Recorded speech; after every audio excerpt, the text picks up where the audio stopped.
So hello, good evening. और अब मैं ज़रा आप लोगों से बात कर लूँ। और लास्ट लेक्चर में बहुत सारे टॉपिक्स को कवर कर लिया था, वोल्टेज रेगुलेशन वगैरह सारा कवर करने के बाद अब हमारा जो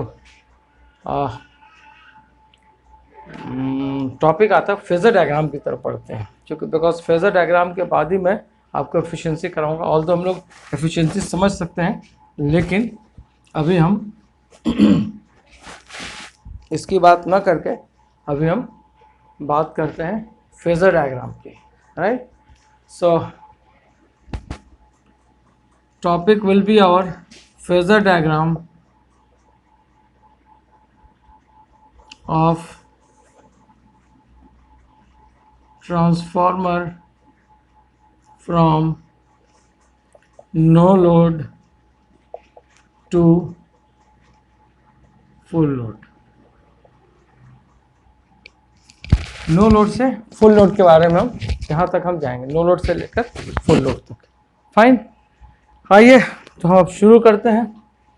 सबसे पहले तो हम ड्रॉ करेंगे अपने इक्विवेलेंट सर्किट को, बिकॉज जहाँ से मूवमेंट हमारी स्टार्ट होगी that will be only from equivalent circuit. So this is I P and R P J times X P, this is R C J times XM, XS, RS, V2, and this is your load। ये आपका load है, right. यहां तक आपको load मिल गया। यहां तक IP and this we say I naught, no load current, and this we say secondary current, this we say primary rated primary induced voltage, this we said EP, this we say rated secondary induced voltage, जो कि हमको name plate rating में मिलता है। this is core loss component of current, no load current, and this is magnetizing component of current, no load current। ठीक है, अब यहां पर एक छोटी सी बात मैं आपको बता दूं कि इतनी ही सारी बातों को हम लेकर चलेंगे। बहुत ही सिंप्लीफाइड वर्जन आपको दूंगा मैं ट्रांसफार्मर की। और फेजर डायग्राम मतलब it will be in a simplest and easiest form. एक एक आपको ऐड कराऊंगा, आपको एक एक चीजें थोड़ी आपको धीरे धीरे ऐड कराऊंगा, तो आपको समझ में आ जाएगा कि कहां से चीजें कंपाइल होकर आती हैं। अब हम बात करते हैं इसकी। अगर हम यहां पर केवीएल लिखना चाहें, this will B positive negative positive negative positive negative and this positive negative. ये अगर हम यहां पर केवीएल और केसीएल यूज कर लें तो हम क्या लिखेंगे? V1 is equal to EP, this is phasor sum not arithmetic sum, mind it, plus IP RP and plus IP J times XP। This is your equation number 1। इनकी बात हम कर लें जरा सा। अगर हम कैसे लिखें तो I नॉट के दो कंपोनेंट होंगे and one will be IC and second will be IM, magnetising component. This is your equation number 2। अगर हम यहां की बात करें, so this is ES is equal to V2। अब इस वाले पोर्शन पे हम केवीएल यूज करेंगे, यहां से स्टार्ट करेंगे माइनस ES यहां से इस तरीके से। So ES will be equal to V2 plus I2 R2 ना लेकर हम RS लिखेंगे and J times IS XS, equation number 3। और अगर आपको टर्मिनल वोल्टेज भी लेना हो तो V2 इज इक्वल टू लिखेंगे IS इंटू Z लोड, यानी कि लोड इंपेडेंस। फाइन, ये हमारे 4 इक्वेशंस हैं जिनकी मदद से आपको फेजर डायग्राम चाहे नो लोड हो, चाहे फुल लोड हो, चाहे किसी भी लोड पर हो, हम कैलकुलेट करेंगे। इन्हीं चारों इक्वेशन से सबसे पहला पॉइंट हम चलते हैं and that is transformer on no load. This is the this is the diagram for transformer full load. ये full load के लिए कंडीशन है. हम बात करते हैं ट्रांसफॉर्मर ऑन नो लोड. अगर हम यहां पर बात करें ट्रांसफॉर्मर ऑन नो लोड की, तो हमारे को ये एक्सप्रेशन मिलेगा. Fine. So transformer on no load, transformer on no load. अगर हम नो लोड की बात करेंगे तो यहां पर हमको ये एक्सप्रेशन मिलेगा. So now we are moving towards the most awaited topic and phasor diagram. This is phasor diagram. So day by day we have come to the point, and this is transformer, and I am making promise, one promise I would like to make that this is going to be the easiest way, the easiest explanation for plotting phasor diagram. इससे आसान नहीं हो सकता. This is the one of the easiest way. और एक एक चीज़ आपको, छोटी छोटी चीज़ें आपको जो आप ऑलरेडी पढ़ चुके हैं, the same I am going to use, and everywhere there will be a certain logic and there will be a certain reason to draw any phasor diagram or draw any phasor. So for every phasor you will get a clear cut explanation, and I am damn sure this lecture is going to be an easiest way to explain the phasor diagram. Okay, so now we start with the phasor diagram at no load. Phasor diagram at no load. First, phasor diagram at no load. यहाँ पर भी एक और आपको आसान हम provide करेंगे, that neglecting primary winding impedance, leakage impedance. This is a part, leakage impedance. ठीक है, हम प्राइमरी वाइंडिंग की लीकेज इंपीडेंस को नेग्लेक्ट करते हैं. फाइन. नाउ आइए अब जरा देखें हम यहाँ पर. This is your V1, this is your IP. Neglect कर दिया हमने इसको, तो ये हमारा अब क्या बचेगा, सिर्फ यहाँ पर आपके पास RC बचेगा और यहाँ पर XM बचेगा, JXM, and this IP will be equal to I0, और ये आपका no load plus minus V2, and this IS is equal to 0. This is at no load. अब मैं आपको इक्वेशन से समझा दूँ. आपका पहला इक्वेशन था V1 was equal to EP plus I1 R1 plus J times I1 X1. पहला इक्वेशन था आपका. जब आपने इसको नेग्लेक्ट किया, अब यहाँ पर क्या है, सेम ब्रांच की करंट फ्लो होगी, सेम करंट आपकी फ्लो होगी. दिस इज IM और ये आपका EP, and this is your ES.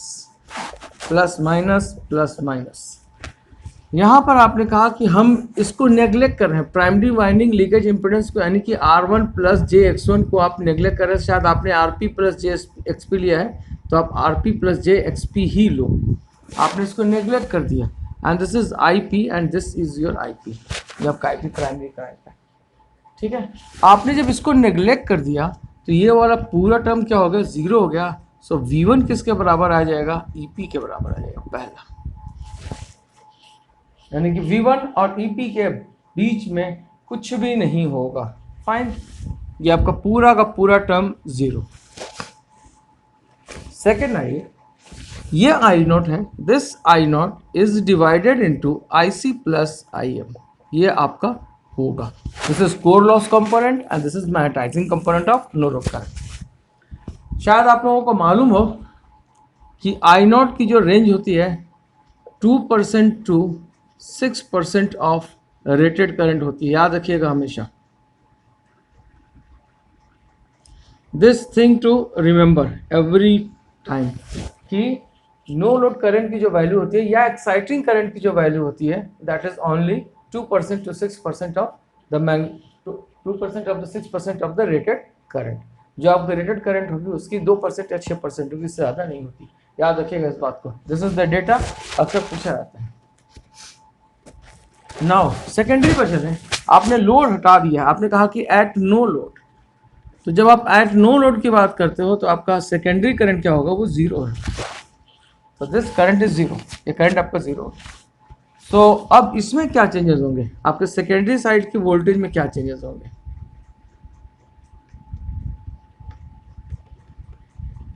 ठीक। सो आई एस की वैल्यू अगर जीरो हो गई तो ये पूरा टर्म क्या होगा, ये पूरा टर्म आपका ये पूरा टर्म आपका जीरो हो जाएगा, बिकॉज आई एस की वैल्यू जीरो होगी। तो ई एस किसके बराबर आ जाएगा, वी एस के बराबर। 1 2 3 ये इक्वेशंस आपको मिलेंगे और इसी इक्वेशन से आपको सॉल्व करना होगा। ठीक है, इससे ज्यादा आपको कुछ भी नहीं करना। फाइन, बोलिए अगर यहां तक कोई डाउट हो। कोई डाउट नहीं हो सकती, अगर कभी डाउट हो तो आप पूछिएगा जरूर। तो हमारे को क्या क्या प्लॉट करना है भाई, हमारे को ये प्लॉट करना है, हमारे को ये प्लॉट करना है और हमारे को ये प्लॉट करना है। फाइन, आइए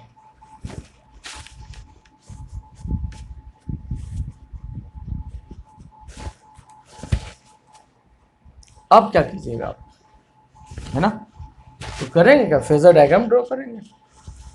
आप लोगों को ये मालूम है कि आपने जो फ्लक्स लिया था that was 5m sin omega T, और ये आपको चूँकि आपने जब ट्रांसफॉर्मर पढ़ना शुरू किया था तो ये आपकी बेसिक फ्लक्स की क्वेश्चन थी, और यहाँ से आपने प्रूव किया था कि ES और EP दोनों ही इससे, इस फ्लक्स से ES and EP both lagged by 90 degree, both lag flux by 90 degree. ये ऑलरेडी आप लोगों ने डिराइव किया हुआ है और मैंने प्रीवियस लेक्चर में डिराइव किया हुआ है। तो आप ज़रा सा प्रीवियस लेक्चर को एक बार देख लीजिएगा, छान लीजिएगा, उस वहाँ मिल जाएगा आपको। बिकॉज अगर हम वहाँ से फिर से ये करते हैं तो फिर कोई फ़ायदा हमारा होगा नहीं और हम फिर से वहीं उलझ के रह जाएंगे, हमारा टाइम खत्म होगा, है ना। तो आपको सिर्फ वीडियो पर जाना है, उसको क्लिक करना है और क्लिक करके उसको देख लेंगे। आइए, तो ये 90 डिग्री पर है, ठीक है भाई, ये आपका 90 डिग्री। और आपने ये कहा था कि ये दोनों एक दूसरे को अपोज करते हैं, है ना। तो इन दोनों के बीच में because of the Lenz law कि जो इंड्यूस ईएमएफ होगी वो जो कॉज होगा उसी को अपोज करता है वो, है ना। कायदे से हमारा ये V और P दोनों की अपोजिट नेचर है, तो ये हमारा यहाँ पर आ जाएगा, ये V1 यहाँ पर आ जाएगा। एक और लॉजिक मैं देता हूँ इसकी। आप लोगों को लास्ट लेक्चर में बताया था मैंने कि करंट, जो वाइंडिंग की करंट होती है, इंडक्टिव करंट में वोल्टेज लीड करता है और आपका करंट जो होता है वो लैग करता है 90 डिग्री से। इसी लॉजिक का इस्तेमाल करके आप ये कह सकते हैं कि this current is directly proportional, जो आपकी प्राइमरी वाइंडिंग में करंट गई है that is directly proportional to I. ये हमने ऑलरेडी इसी बेसिस पे स्टार्ट किया हुआ है कि हमारा आई पी जो है that will be equal to ये आई और फाई, ये दोनों प्रोपोर्शनल है। यहीं से हमारे स्टार्ट हुआ था, उस वीडियो में आपको सब मिल जाएगा। तो अब ये सही इंडक्टिव है, तो इंडक्टेंस में क्या होता है कि वोल्टेज जो होता है हमारा लीड करता है, ठीक है, और करंट हमारा 90 डिग्री से लैग करता है। तो आप ये दे सकते हैं, दोनों लॉजिक आप दे सकते हैं, दोनों के बिहाफ पर आप इसको डिफाइन कर सकते हैं। या तो ये अपोजिंग नेचर का होगा, इसको अपोज करेगा, और नहीं तो फिर इंडक्टेंस की बेसिक प्रॉपर्टी इस्तेमाल कर लीजिए। तो हमारे को ये आपको मिल जाएगा, ये मैंने यहाँ तक ऑलरेडी ड्रॉ किया हुआ है। आइए अब हम यहाँ की बात करते हैं। तो आई जो है आई नॉट वो हमारा फेजर, तो हम सबसे पहले हम आईसी को कैलकुलेट करें। सो अब ये क्या होगा, ये दोनों इक्वल एंड अपोजिट है ना, equal and opposite, same phase में लेकिन इक्वल एंड अपोजिट है। फाइन, अच्छा जी। तो इसका मतलब क्या होगा कि ये दोनों बराबर होंगे। तो आईसी की जो वैल्यू होगी that will be equal to EP and this is will be equal to V1। ये दोनों यहाँ के दोनों पैरेलल है, वोल्टेज बराबर होगा, this will be equal to R, है ना। और ये हमारा ठीक है, ये दोनों वोल्टेज बराबर होंगे, और तो हम यहाँ पर लिख सकते हैं कि IC is equal to EP and divided by RC। और ये हमारा रेजिस्टेंस है, तो रेजिस्टेंस के केस में क्या होगा, वोल्टेज और करंट दोनों ही सेम फेज में होंगे, दोनों ही सेम फेज में होंगे।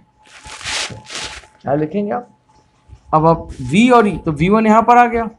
इसको आप ऐसा भी कर सकते हैं कि इसका एक फेजर इसकी मैग्नीट्यूड के बराबर यहाँ पर माइनस, ये ऑब्वियस है, ये फेजर है, अगर इसकी डायरेक्शन को चेंज कीजिएगा तो माइनस हो जाएगा ये, अगर डायरेक्शन चेंज कीजिएगा तो, और ऊपर लेकर जाइएगा तो इतनी मैग्नीट्यूड का हम एक V1 कलेक्ट कर लेते हैं, ये हमारा V1 है। ये आपका फेजर ऊपर भी जाता है, लेकिन ये हमने V1 ले लिया, V1 इक्वल टू। अब हमने कहा कि ये दोनों क्या है, सेम फेज में है, तो इसका मतलब क्या हुआ कि IC आपका यहाँ पर होगा, ठीक है, बिकॉज ऑफ रेजिस्टेंस, क्योंकि रेजिस्टेंस में क्या होता है, वोल्टेज और करंट दोनों सेम फेज में होते हैं, तो V1 और IC क्या होगा, दोनों सेम फेज में होंगे। आगे फाइन, ये आपका इंडक्टर है, ये आपका इंडक्टर है। इंडक्टर में क्या होता है, इंडक्टर की करंट 90 डिग्री से लैग करती है। आइए IM की बात कर रहे हैं हम, IM is equal to EP, इसकी एंगल 0 डिग्री ले लीजिए आप, और या वोल्टेज इसकी एंगल 0 डिग्री ले लीजिए, V1 EP है ना।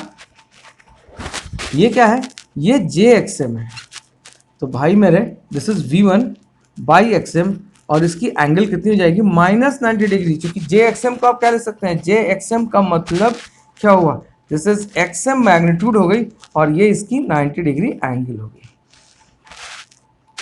और ये जो ऊपर जाएगा, इसका मतलब कि IM जो होगा वो V1 से 90 डिग्री पर लैग करेगा, IM जो होगा V1 से 90 डिग्री पर लैग करेगा, 90 डिग्री पर लैग करेगा, तो ये आपका IM आ गया। और one thing keep in mind, ये IC की मैग्नीट्यूड छोटी होती है, और ये IM की मैग्नीट्यूड बड़ी होती है। जब प्रॉब्लम आप सॉल्व करेंगे आपको मिलेगा ये IM आपका बड़ा होगा। दिस इज योर IC, ठीक है। IC की मैग्नीट्यूड छोटी है क्योंकि रेजिस्टेंस कम होता है, और ये आपकी बड़ी हो जाएगी IM।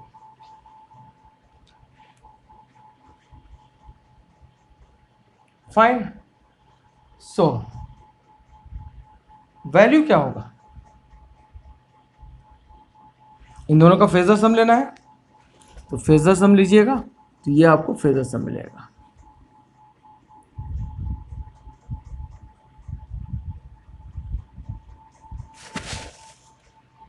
ठीक है, XM और RC ये आपने यूज कर लिया, RC और XM दोनों, ये करंट कम होती है, ये करंट ज्यादा होती है, XM आपका छोटा होगा। अगर मैं उल्टा बोल गया हूं तो करेक्ट कर लीजिएगा, XM की वैल्यू छोटी होगी, IM ज्यादा हो जाएगा, RC की वैल्यू ज्यादा होगी, IC छोटा हो जाएगा।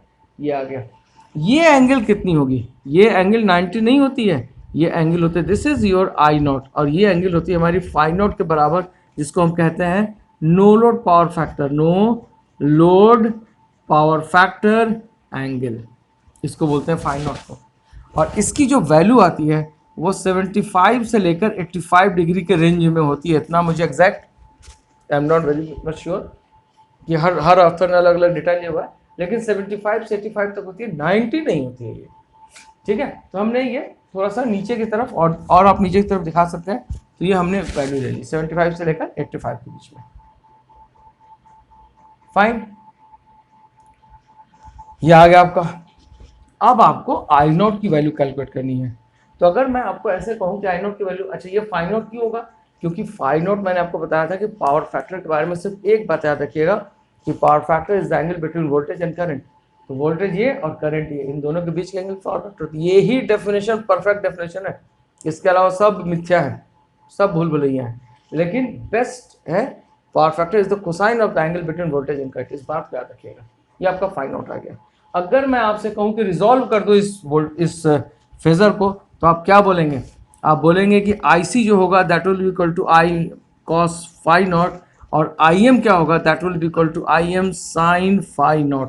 यानी कि IM का मतलब ये इसका मतलब कि 90 माइनस φ0, ठीक है। सो आपको IM यहाँ से मिल जाएगा। ठीक, अगर हम इन दोनों को स्क्वायर कर दें तो I naught square cos square phi naught and plus sine naught sine square phi naught and this will be equal to I C square plus I M square. So what is the value? आप कहिएगा कि इसकी value कितनी होगी, तो आप बोलिएगा कि नो लोड करंट की जो वैल्यू होगी that will be equal to I C square plus I M square. ठीक है,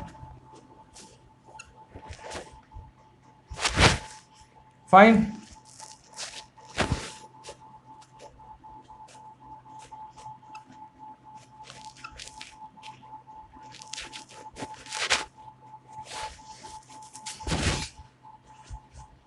फाइन यहाँ तक। अब एक और छोटी सी बात, अगर आपसे कोई ये पूछ देता है कि भाई बताओ यहाँ पर पावर कितना कंज्यूम होगा, तो what will be the power consume, क्या बताइएगा आप? यहाँ पर पावर कितना कंज्यूम होगा? माइंड इट, ये एक्सएम आपका कोई पावर कंज्यूम नहीं करता, this is called wattless component. Power सिर्फ और सिर्फ ये कंज्यूम करेगा। तो कैसे लिखिएगा? ठीक है, ये आपको बता देता हूं मैं, आप कैसे लिखेंगे इसको।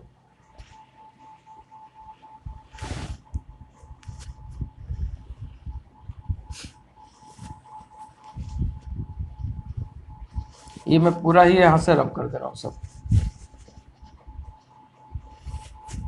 ठीक है, आइए अब हम बात करते हैं पावर की।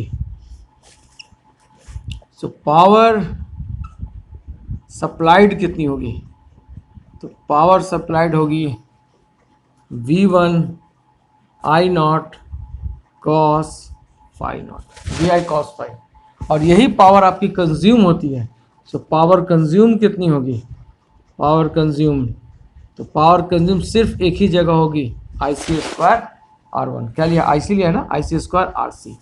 इसका मतलब क्या हुआ कि V1 I naught cos phi naught will be equal to I C square R सी।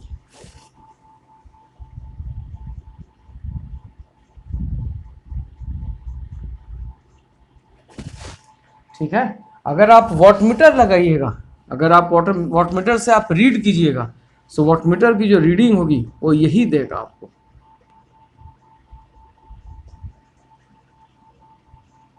ये अभी हम पढ़ेंगे ओपन सर्किट और शॉर्ट सर्किट टेस्ट में, लेकिन इतनी पावर होगी आपकी। ठीक है, तो ये कहानी थी आपके नो लोड कंडीशन में फेजर डायग्राम की, और वो भी तब जब आपने प्राइमरी वाइंडिंग लीकेज इंपेडेंस को नेग्लेक्ट कर दिया था। ठीक है, अब अगला पड़ाव आएगा कि अब आपसे कहा जाएगा कि नहीं भैया एक बार जरा इंक्लूड करके बताओ कितना हो रहा है। ठीक है, आइए अब इसका हम बी पार्ट पे चलते हैं।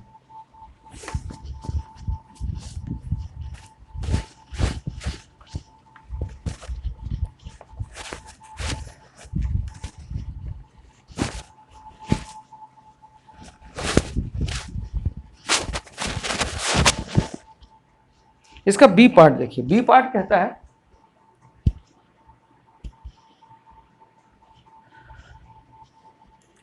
इसका बी पार्ट ये कहता है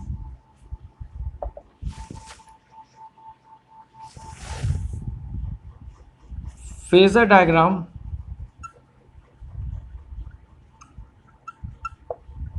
eight no load with RP plus JXP leakage impedance, ये कहा जाता है। ठीक है, आइए इसको भी हम ड्रॉ करते हैं।